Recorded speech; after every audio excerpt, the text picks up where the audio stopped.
मध्य प्रदेश के रायसेन जिले की ग्राम चिकरी में 1 से 7 जनवरी 2026 तक 7 दिवसीय गोंडी किया पूनम धर्म दर्शन का भव्य आयोजन किया गया। इस अवसर पर धर्माचार्य सीताराम बरकड़े ने श्रद्धालुओं को श्रीमुख से प्रवचन दिए। ग्रामीणों ने उत्साहपूर्वक भाग लिया।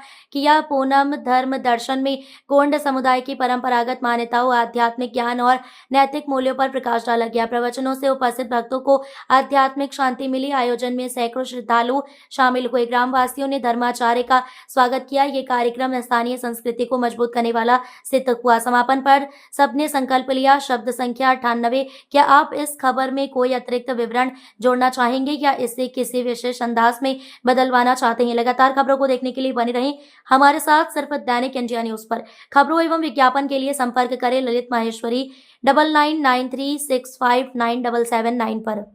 उनको भोजन परोसने वाले अगर 10,000 खर्चा हो तो बुला लेना, लेकिन सबको हमारे बारातियों को प्रेम के साथ भोजन बैठा के खवाना, उसी को कन्यादान कहा जाता है। उसी भोजन को हमारे घर के आते हैं दूसरे गांव के लोग तो सम्मान कहा जाता है। हमको बैठ के भोजन करना चाहिए। हम लोग नकलची बन गए, नकलची बन गए। आप सोच रहे हैं हम शेरी बाबू बन गए। अरे शेरी बाबू बन जाओ चाहे कुछ भी बन जाओ, लेकिन रिश्ता ढूंढते हैं तो सम और विषम ढूंढना पड़ता है, गोत्र ढूंढना पड़ता है। ढूंढना पड़ता है कि नहीं? ढूंढना पड़ता है। जब सारी व्यवस्था है हमारी, अब आप सोचे गुरु जी, अरे सबके लिए बता रहा हूं मैं, एक के लिए थोड़ी बता रहा हूं कि भाई एक ही लिए ये बात सूट होती नहीं, सबके लिए है। ब्याह जब भी करोगे, पहले के जमाने में लड़का लड़की को नहीं देखता था, बिल्कुल नहीं। जो तो बुजुर्ग को गया, उन्होंने लाठी टेका, बहू देख ले, बात बन गई, बात बन गई। अब के जमाने में तो बड़ा व्यवस्था है, पहले लड़का जाएगा। अब तो कहाँ लड़का लड़का, गुरु जी को तो पहले ही देख ले रहे। दादा ने पूछा क्या भैया ब्याह व्याह करने है? वो तो चले जाओ फलाने गांव में लड़की है, वो तो देख देख के तैयार बैठा हुआ है। हम इतनी बर्बादी की घड़ी घड़ी हो गई है, कहीं तो माता पिता को बोल ही नहीं रहे और भाग जा रहे हैं। सरकार तो चाहती है कि कोई खबर ले आओ, तुम तो ब्याह करो और पैसे ले जाओ। और है हो रहा है कि नहीं हो रहा है भाई? इसमें हमारे माता पिता कितने उससे पालते हैं, हमको विचार करना चाहिए। अगर किसी की बेटी चला जाए, किसी का बेटा चला जाए, तो आपको क्या लगता है? क्या लगता है? अगर परिवार नहीं होता तो हजार दुख होता है, और परिवार हो जाए और माता पिता को सुख ना तो हजार नहीं लाखों दुख पैदा हो जाता है। ताली बजाओ, लाखों दुख पैदा हो जाता है। हमारे माता पिता को दुख नहीं देना चाहिए। एक निवाला खाना खाते हैं, भूखे रहते हैं। अरे मैया तो वो है, अगर रात में गीले भी कर दो ना बेस्तर, तो जगह पर मां सो जाती है, पर बच्चों के सुखे में चला जाता है। वो माँ की ममता है, पिता वो है। लगा समाज को भैया 7 दिन से बहुत मेहनत करी। अब इतने के बाद में अगर सामाजिक अपने सतमार्ग रास्ता पहचान जाए, अपने किस प्रकार से पूर्वजों का जो चीज़ गमन हुई है उसको जीवित रखना है, तो हम लोगों को सबको आगे आना पड़ेगा। क्योंकि हमारी संस्कृति जो है किसी धर्म से विरोध नहीं करती है, वो सबसे हटके है। क्योंकि रीति रिवाज, चलन व्यवहार, पहनावा उड़ावा, हमारे देवज्ञान शक्ति काज पुण्यम, हमारा जो सतमार्ग है वो सबसे हटके है।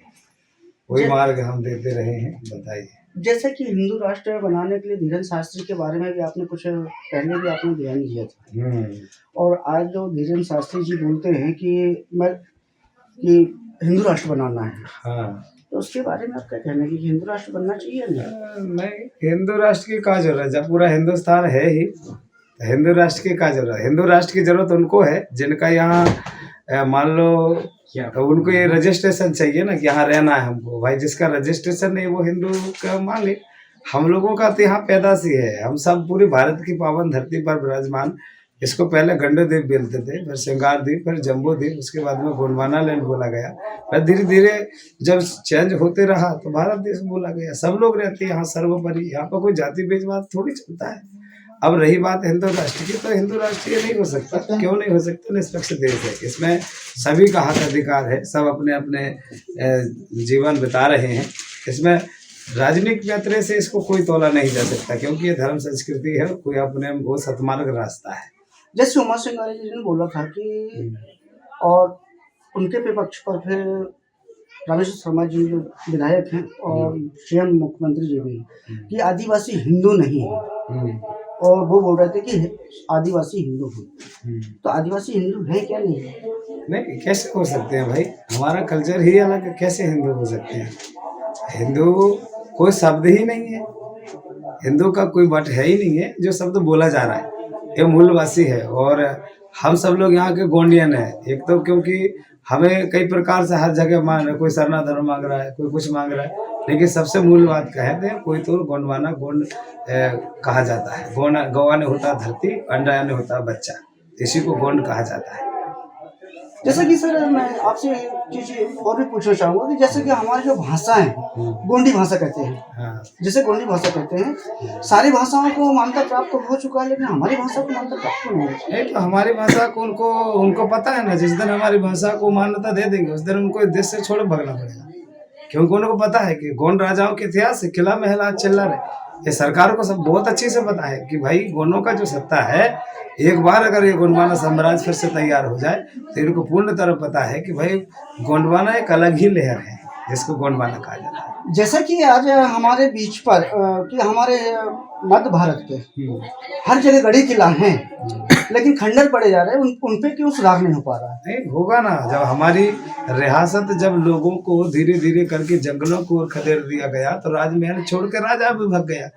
जब शासन देखो, लोग कहते हैं कि अंग्रेजों ने लूटा, मुगलों ने लूटा, इन्होंने किसी ने हमको नहीं लूटा है। लूटने वाला तो अभी तक लूटते जा रहा है, इसको हम समझ नहीं पा रहे। लूटने वाला अभी तक लूट रहा है। वो ये सब थोड़ी है कि भाई हमारे राजमहल को हमने दूसरे लोग जब आक्रमण करने लगे तो राजाओं को हकीकत थी कि भाई जंगल को प्रस्ताव कर। आज भी देखो बड़े बड़े हमारे किला महल जंगलों में मिलेंगे, शहरों में थोड़ी ना मिले। शहर में तो जो था वो सब तोड़ मोड़ कर हटा दिया गया, लेकिन जंगल को भी तो कटवाया जा रहा है सरकार। अब वो जंगल को उनको देखो भाई, जैसे जैसे सत्ता चले, आप अगर शिक्षित होते तो आज जंगल नहीं कटता है आपका। आप लोग शिक्षित ना होने के खातिर तो आपको अधिकार सब कुछ होने के बाद बाबा भीमराव अम्बेडकर ने सारी चीज आप लोगों के लिए लिखा, वो चीज हम नहीं पहचान पाए। अब जाके हमारा युवा जो पढ़ा लिखा हो रहा है वो समझेगा इस बात को और आगे भी रहेगा और अब पहचानेगा कि भाई हमारी धरोहर कहाँ है, हम क्या। और लड़ने तो लगे सब लोग, पहले दो थे हीरा मोती, अब तो गांव गांव हीरा मोती हुए हैं, दोनों ने हजारों की तादाद में कर दिया। अब पहले के जमाने पर रायसेन में कोई नहीं जानता था, आप भी देख रहे हैं। अब रायसेन में गोंडवाना साम्राज्य को पहचानेंगे कि गोंडवाना क्या है, कोई तो क्या है, गोंडी भाषा क्या है, गोंड किसे कहा जाता है, कोई अपने का है, अमरगाथा क्या है, ये सब चीजें अपन को। हाँ, एक बात और हम आपको हम बात बता रहे कि हमको अभी बहुत वर्ष बीत गए हैं, इसको जगाने के लिए हमको 3 पीढ़ी लगेगी, क्योंकि एक पीढ़ी तो हमारी हीरा मोती की चली गई, एक पीढ़ी और जाएगी, उसके बाद गोंडवाना रह जाएगा। जय सेवा जय बढ़ा दे जो गोंडवाना। धन्यवाद।